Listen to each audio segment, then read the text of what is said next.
கோவை மருதுமலை பகுதியில் உள்ள பாரதியார் பல்கலைக்கழகத்தில் ஒப்பந்த பணியாளர்களாக பணியாற்றும் பணியாளர்களின் சம்பளத்தில் 2000 முதல் 3000 வரை பிடித்த கல்லூரி நிர்வாகம். கோவை மருதுமலை பகுதியில் உள்ள பாரதியார் பல்கலைக்கழகத்தில் பணியாற்றும் பணியாளர்கள் தொடர்ந்து 3 நாட்கள் வரை மாலை நேர ஆர்ப்பாட்டத்தை அறிவித்துள்ளனர். இதன் 2வது நாள் போராட்டம் நடைபெற்றது. இதன் ஒரு பகுதியாக செய்தியாளர்களை சந்தித்து பேசிய பாரதியார் பல்கலைக்கழக தொழிலாளர் சங்க செயலாளர் ரமேஷ் கூறுகையில், வேலூர் மாவட்டம் திருவள்ளுவர் பல்கலைக்கழக ஆய்வகத்தில் கடந்த ஜூலை 24ஆம் தேதி பாலியல் சீண்டலுக்கு ஆளான மாணவிக்கு உரிய நியாயம் கிடைக்க வேண்டும். திருவள்ளுவர் பல்கலைக்கழக உள்ளக விசாரணை குழுவிற்கு தற்போது உள்ள தலைமையை மாற்றம் செய்ய வேண்டும் எனவும், 2012ஆம் ஆண்டு முதல் திருவள்ளுவர் பல்கலைக்கழக நிர்வாகத்திடம் அளிக்கப்பட்ட பாலியல் புகார்களை இன்று வரை மோசடியாக முடித்து வைத்து வரும் தற்போதைய தேர்வு கட்டுப்பாட்டு பொறுப்பு அலுவலர் முனைவர் பாபு ஜனார்த்தனன் மீது கடும் நடவடிக்கை எடுக்க வேண்டும் எனவும், திருமணமான சிறுபான்மை இனத்தைச் சேர்ந்த பெண் கொடுத்த புகாரின் மீதான விசாரணையில் பாதிக்கப்பட்ட பெண்ணை விசாரணைக்கு வரவிடாமல் தடுத்து நிறுத்தி வைக்கப்பட்ட புகாரின் மேல் விசாரணையை முழுமையாக செய்ய கோரியும், சென்னை உயர்நீதிமன்றம் 2017ஆம் ஆண்டு அளித்த தீர்ப்பின்படி 2013ஆம் ஆண்டு வருடத்திய பாலியல் சீண்டல் குறித்து 10 ஆண்டுகளுக்கும் மேலாக இன்று வரை நடவடிக்கை எடுக்காத திருவள்ளுவர் பல்கலைக்கழக நிர்வாகத்தை கண்டித்து கவனஈர்ப்பு ஆர்ப்பாட்டம் நடத்தி வருகின்றதாக தெரிவித்தார். இந்த பேட்டியின் பொழுது பாரதியார் பல்கலைக்கழக தொழிற்சங்க தலைவர் சாந்தாமணி உடனிருந்தார் என்பது குறிப்பிடத்தக்கது. பாரதியார் பல்கலைக்கழக தொழிலாளர் சங்கமாக வணக்கத்தை தெரிவித்துக் கொள்கிறோம்.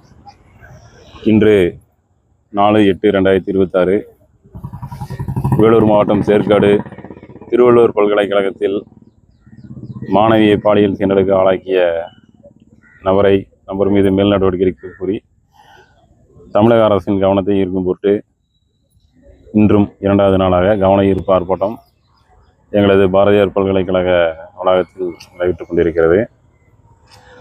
நமது கோரிக்கை முக்கியமாக என்னவென்றால், அங்குள்ள உள்ளக விசாரணை குழுவை உடனடியாக மாற்ற வேண்டும்.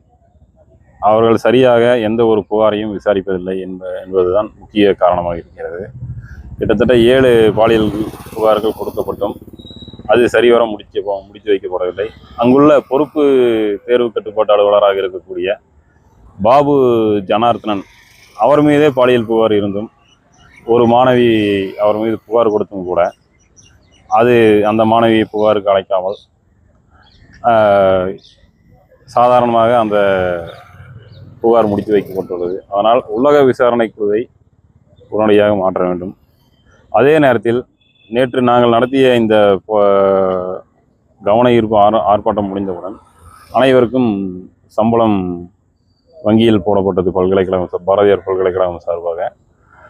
அதில் தொழிலாளர்களுடைய ஒவ்வொரு சம்பள கணக்கில் இருந்தும் 2000, 2500, 3000 என்று எந்த விதமான அறிவிப்புகளும் இல்லாமல் பாரதியார் பல்கலைக்கழக நிதி அலுவலகத்திலிருந்து பிடித்தம் செய்யப்பட்டுள்ளது.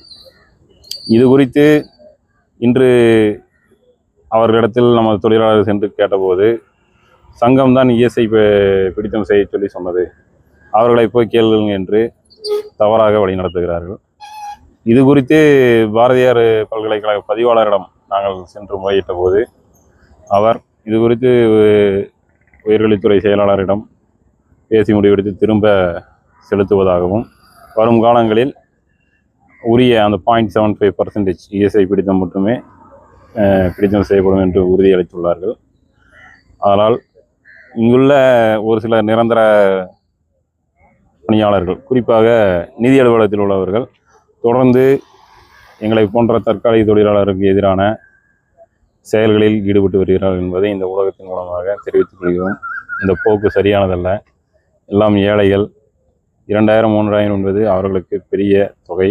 அதை உடனடியாக பிடித்தம் செய்வது என்பது சங்கம் ஏற்றுக்கொள்ளாது. அதை உடனடியாக திருப்பி வழங்க பல்கலைக்கழக நிர்வாகம் நடவடிக்கை எடுக்க வேண்டும்.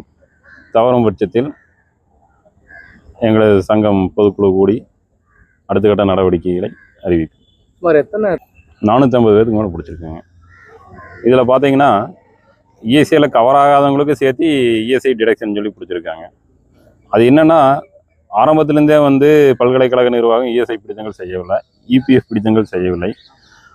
அதையெல்லாம் கணக்கிட்டு இஎஸ்ஐ அத்தாரிட்டி நீங்கள் இவ்வளோ சட்டத்தை மீறி இருக்கீங்க, சட்டப்படி இது தவறு, உங்களுக்கு இந்த அபராதம் விதிக்கப்படுகிறது என்றால் அது பல்கலைக்கழகத்தின் தவறு. அதை தொழிலாளிகளிடம் ரெக்கவரி பண்ணுவது என்பது ஒரு இல்லீகல் டிடக்ஷன், ஒரு சட்டவிரோதமான பிடித்தம், பணப்பிடித்தம், ஒரு உழைப்புச் சுரண்டல் என்று கூட இதை சொல்லலாம். அதை தொழிற்சங்கம் எப்போதும் ஏற்காது என்பதை தெரிவித்துக் கொள்கிறேன்.